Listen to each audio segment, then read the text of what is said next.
Hola, soy el profe Vicente Costantini y estoy grabando este video para la clase de Historia Social y Cultural de la Literatura 2 del Instituto 58 de Magdalena,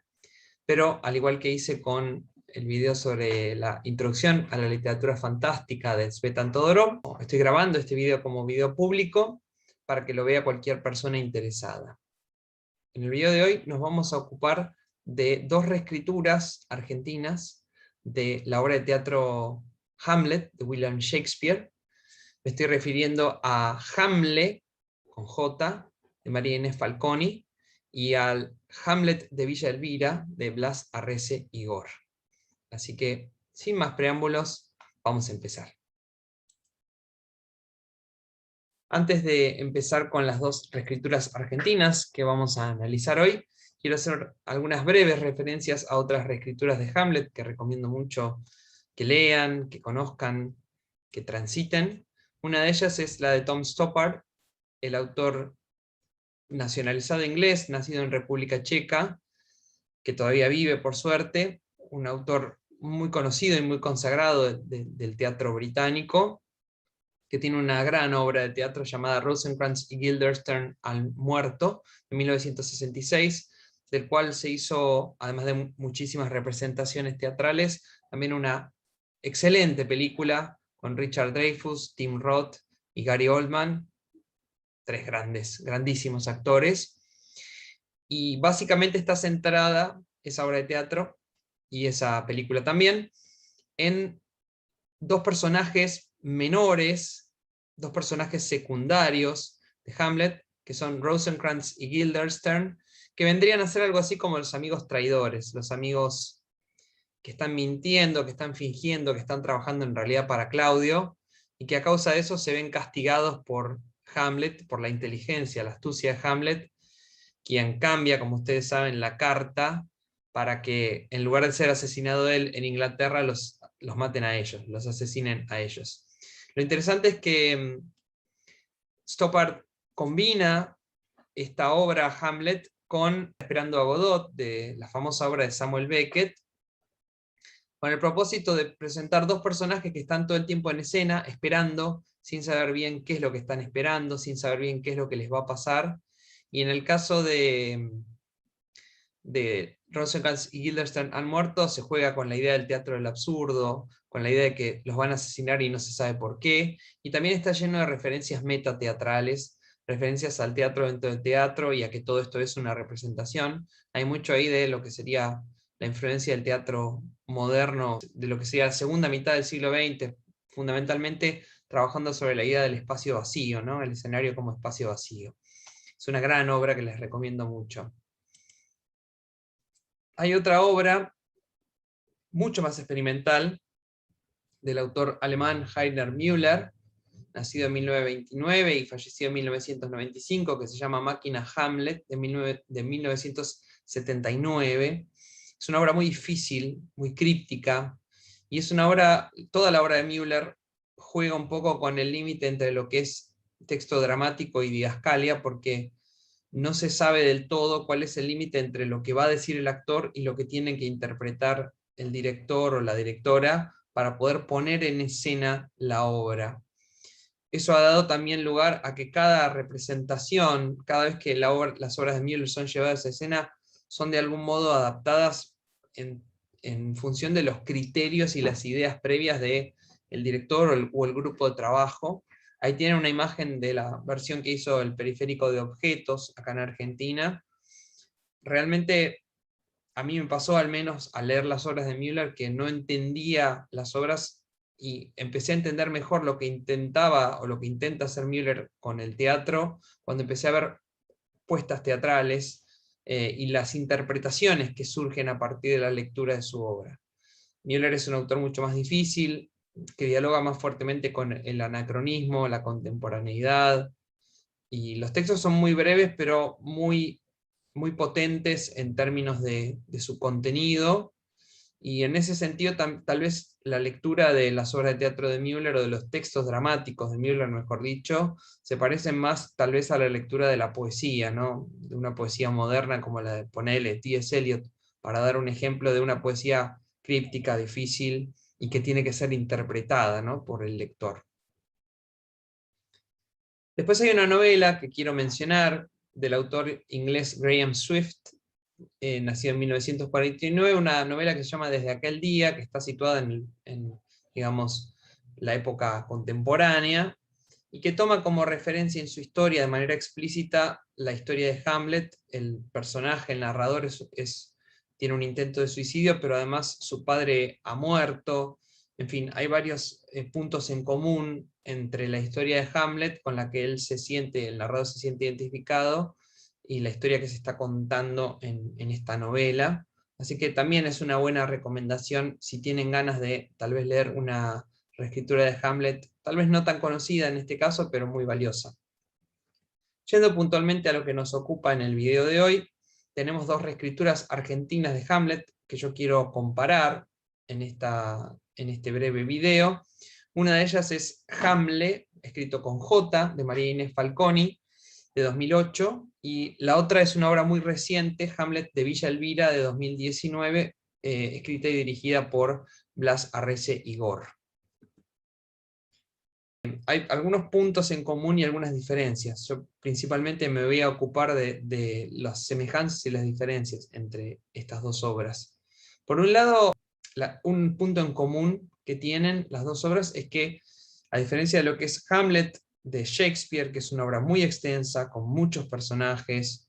es una obra que casi siempre cuando se lleva a escena sufre, digamos, algún tipo de adaptación o de corte, porque a veces se quitan personajes para no tener tantos actores, en otros casos se eliminan escenas. Por supuesto, ha habido puestas teatrales, por decirlo así, al pie de la letra, ¿no?, que tratan de tener todos los actores y todos los personajes y todas las escenas, pero por supuesto esto lleva a representaciones muy largas, muy extensas en el tiempo, y hoy en día, digamos, es poco frecuente. No es imposible, pero es poco frecuente. Por otro lado, y en contraste con esta posibilidad, tanto Hamlet de Falconi como Hamlet de Villa Elvira de Arrese Igor son obras pequeñas, son obras chicas, que son mucho más fáciles de llevar a escena, también en espacios teatrales más limitados, si se quiere. Tenemos 4 actores solamente en la obra de Falconi, y 5 actores en Hamlet de Villa Elvira. Un punto en común interesante es que las dos suceden en lo que sería algo así como una especie de galpón. El caso de Hamlet de Falconi es el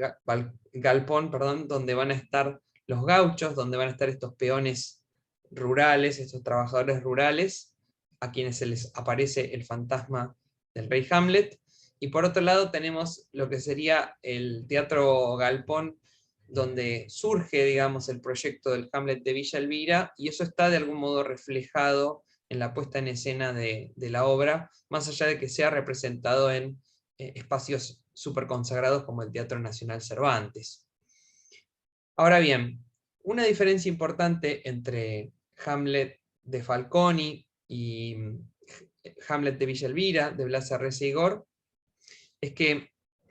la primera obra, en la de Falconi, los peones rurales, que son Don Paredes, Gómez e Hilario, son los que interpretan a otros personajes, van a interpretar a Hamlet, como lo llaman ellos, también al rey Hamlet, a Horacio, a Ofelia, a Laertes, a la reina, a Polonio. Se van a ir alternando en la representación.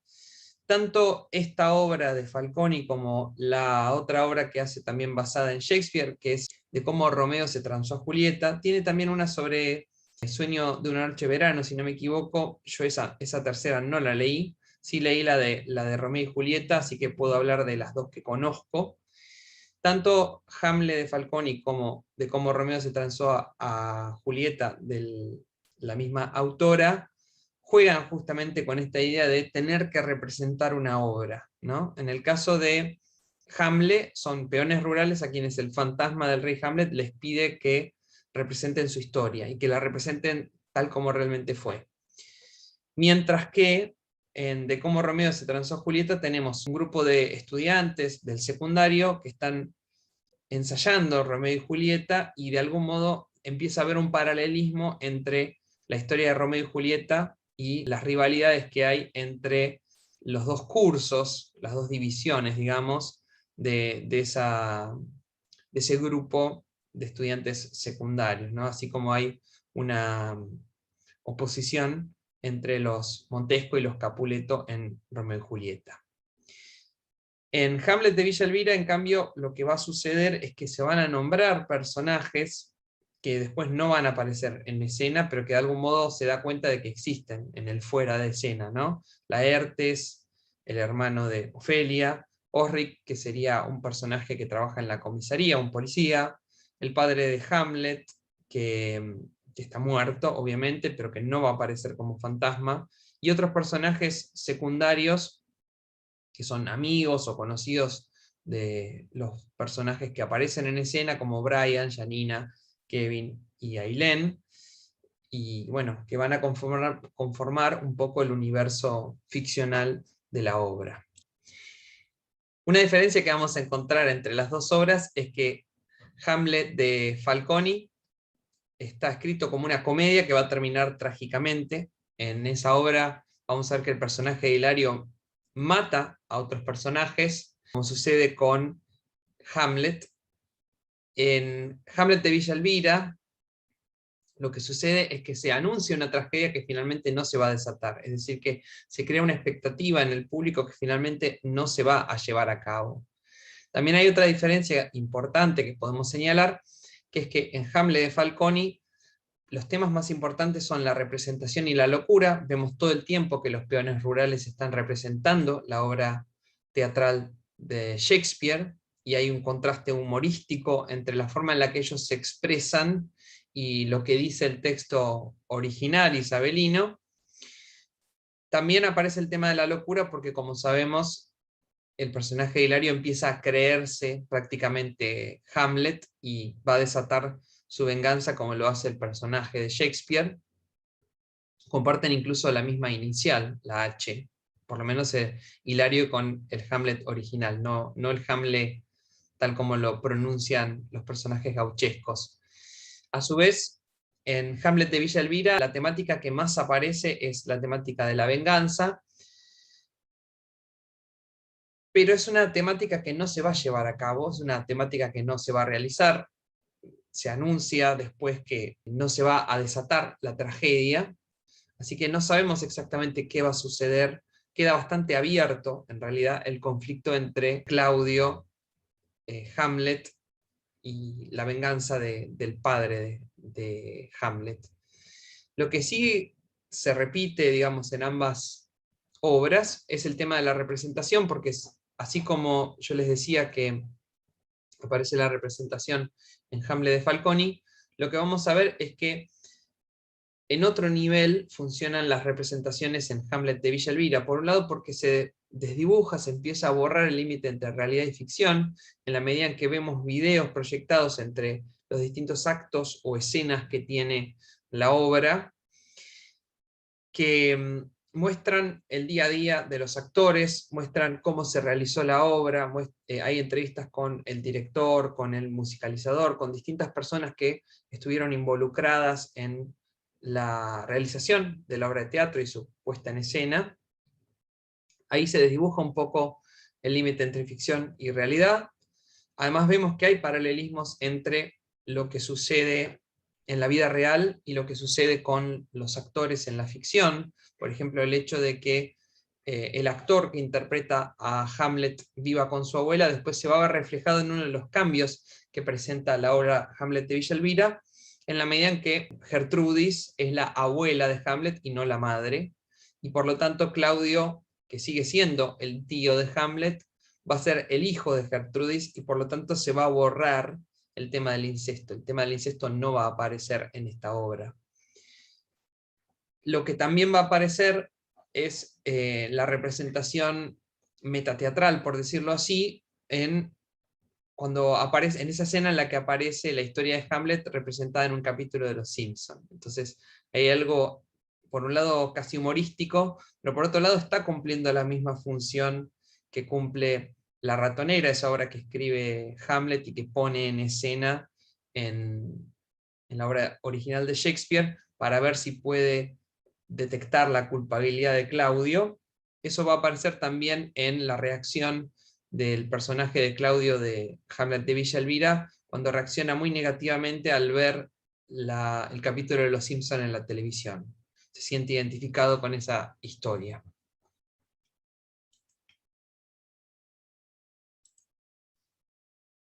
Otra diferencia importante es que Hamlet de Falconi tiene un elemento sobrenatural, aparece el fantasma del rey Hamlet, al quien también llaman Don Goss por la palabra ghost en inglés, que significa fantasma, y ese rey Hamlet o ese fantasma que se les aparece, que va a aparecer durante toda la obra, es algo así como el autor de la obra que van a representar los peones. Entonces se desdibuja un poco la figura autoral de Shakespeare y pareciera incluso que el fantasma tiene una historia para contar que no necesariamente coincide con la versión que da Shakespeare, ¿no? Como si esta fuera la versión real de la historia de Hamlet.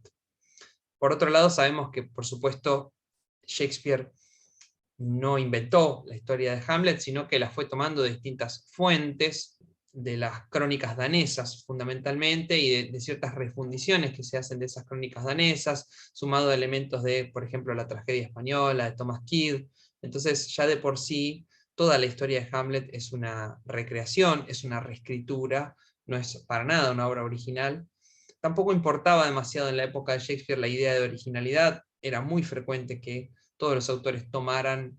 elementos, ideas ajenas y las recrearan. Entonces, en la época de Shakespeare importa más el cómo que el qué.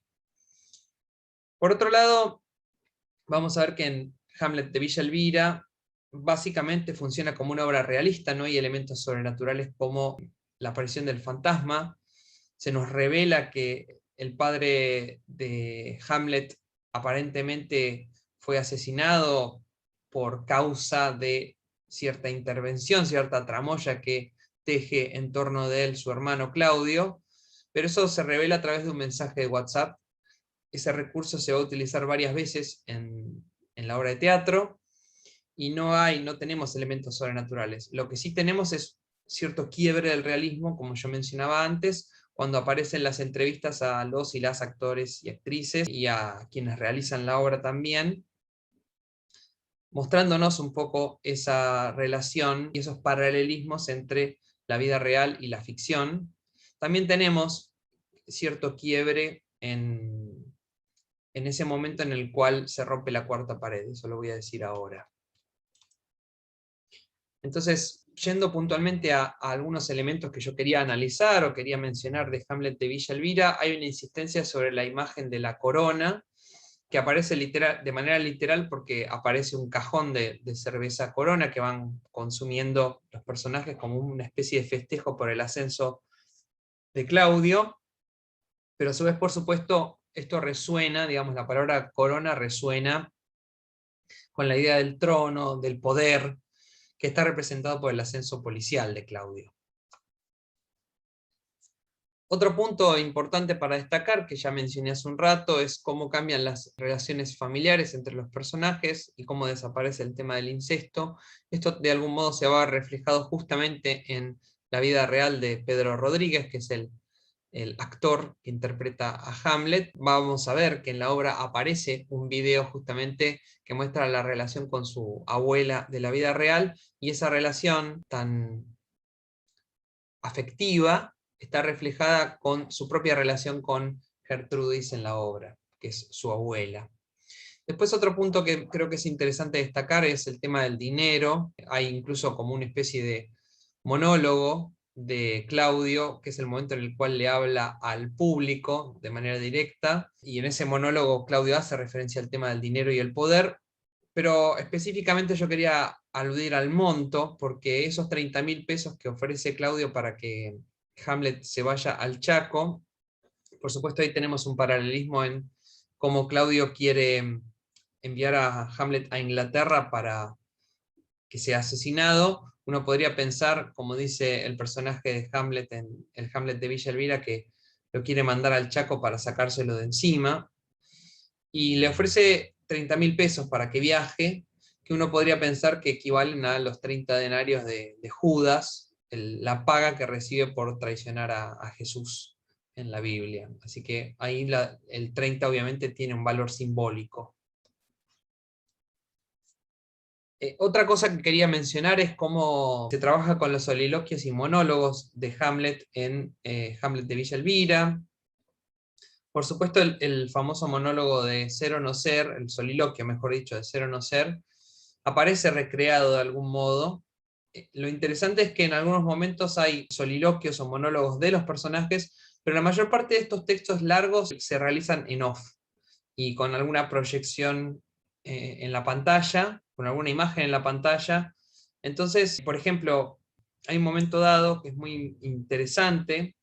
en el cual se está retomando ese monólogo de Ofelia de la locura, y en este caso el tema de la locura de Ofelia, que de algún modo también en la obra de Shakespeare es un reflejo de la locura de Hamlet,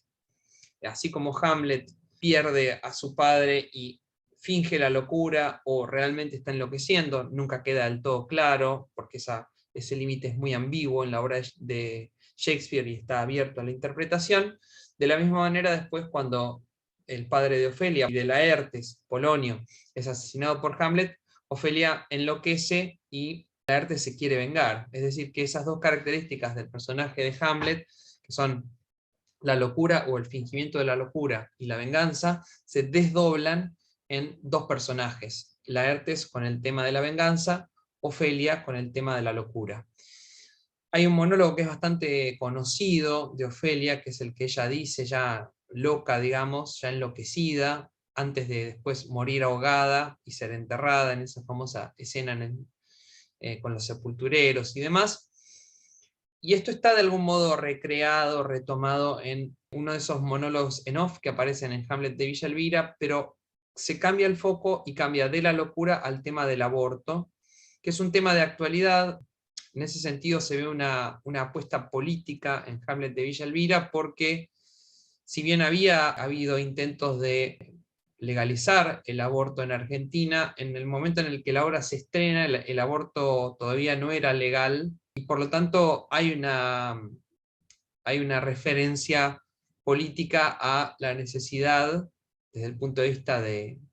los personajes, e incluso desde el punto de vista del autor de la obra, de que el aborto sea legalizado, pase a ser libre, seguro y gratuito, como finalmente ocurrió en Argentina. Por eso hay varias referencias al tema del embarazo no deseado del personaje de Ofelia en Hamlet de Villa Elvira, el hecho de que ella va a abortar ese embarazo no deseado, e incluso queda un poco abierto al final qué es lo que sucede efectivamente con Ofelia, si muere abortando o si no muere, si se va del barrio, queda un poco abierto, queda, digamos, un poco ambiguo también, podríamos pensar. Y en ese sentido quiero señalar que la importancia del personaje de Ofelia en esta versión es mucho más fuerte que en Hamlet de Shakespeare, el rol femenino como contraste o como contraposición al personaje de Hamlet es muy importante. También hay en ese sentido una referencia contemporánea, digamos, a algo que ahora está mucho más visibilizado, que es la presencia de las personas trans en nuestra sociedad.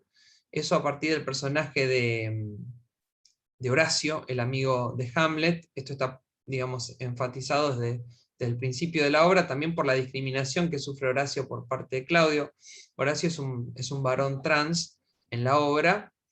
y en ese sentido uno puede pensar en cómo esto, por un lado, está también presente en Hamlet de Falconi, porque en algunos momentos los peones tienen que interpretar personajes femeninos y al principio se resisten, hay una cosa como que va en contra de su idea previa de la hombría, pero además obviamente ambas obras están jugando con algo que ya existía en la época de Shakespeare, que era que los personajes femeninos en la obra de Shakespeare eran representados por varones, porque no se les permitía a las mujeres representar papeles. Esto va a estar también, va a jugar con esto la película, que es una película que a mí me gusta mucho, Shakespeare Enamorado, cuyo guión también hizo Tom Stoppard, el mismo autor que Rosencrantz y Guildenstern han muerto. Y se juega justamente con esta idea del travestismo, de la confusión entre géneros, es algo que ya estaba presente incluso en las obras de Shakespeare, cuando él ponía personajes femeninos que se travestían de varones, con lo cual había, digamos, un juego fuerte con respecto al género, porque eran hombres interpretando personajes femeninos que se disfrazaban de hombres, ¿no? Entonces ahí había un juego entre la realidad y la ficción que era muy interesante. Para ir terminando, hay una referencia a un gran poeta argentino que es Raúl González Tuñón. El personaje de Horacio cita un poema muy conocido de Tuñón que se llama Lluvia, que es de 1935. Si no me equivoco, está en el libro Todos bailan. Y primero lo hace pasar como si fuera un poema de él, y por supuesto su amigo Hamlet se da cuenta de que no es así, pero él dice que en algún momento va a empezar a escribir algo por su cuenta. Y a su vez es importante cómo se insiste en la idea de la escritura, y se presenta a Horacio como el futuro escritor de la obra, que podría ser incluso esta obra que estamos viendo, que es algo muy parecido a lo que sucede al final de Hamlet de Shakespeare, donde Horacio también va a ser algo así como el que está encargado de contar la historia de Hamlet, ¿no? el que sobrevive a todos para poder contar la historia. Eso sería todo lo que tengo para decir sobre estas dos obras de teatro. Espero que les haya servido. Si no conocen las obras de María Inés Falconi y de Blas Arrese-Igor, les recomiendo muchísimo que las lean, que las vean, si pueden acceder a las puestas en escena y a las representaciones. Y bueno, estas son formas de que siga vivo el teatro de William Shakespeare, y además que nos interpele desde nuestra contemporaneidad, como decía el gran crítico Ian Cott. Así que les agradezco mucho por haber visto este video y nos vemos la próxima.